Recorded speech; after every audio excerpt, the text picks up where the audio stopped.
Definitely a disappointing session on the market today. We were watching that 50-day moving average and we have managed to close just below it. So the next couple of sessions will be important. Usually that 50-day moving average does act as support for the market, and it does stand just a few points above where we closed today.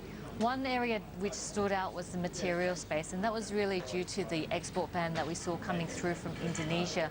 Indonesia is prohibiting all raw ore exports, so it's only allowing shipments of minerals that have been processed or refined in the country, and really that's good news for nickel. Nickel's been in an oversupply for a number of years, and Indonesia is a massive supplier to China. In fact, it supplies around about 50% of China's massive stainless steel industry. So we did see those nickel plays absolutely soaring on the market today. Mincor was up by 4.4%. We also saw Panorama up by 6.5%. Western Areas was up by a massive 8.9%. So I think that was really the highlight of today's session, but really quiet, $2.4 billion being traded.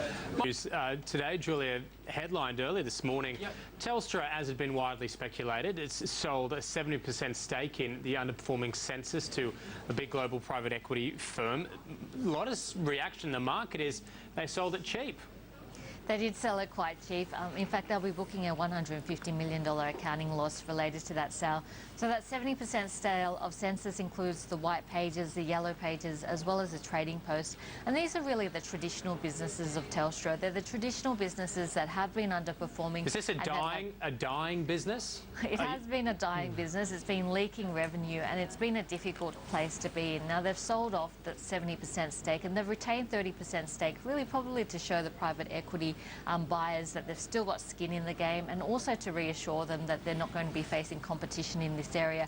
But I guess the positive for Telstra shareholders is it means that if private equity does manage to turn around its business, then there's potential upside for Telstra shareholders. But the price tag is very cheap. But if we have a look at what's really driving the share price, I think it's the yield part of the equation, the dividend, and the fact that Telstra's been building up a war chest and has the potential in the future to pay higher dividends is really helping to support the share price. I guess the biggest risk to Telstra's earnings, I think, is in the mobile sector. We have a look at that mobile area. We are seeing competition building, especially coming through from Vodafone.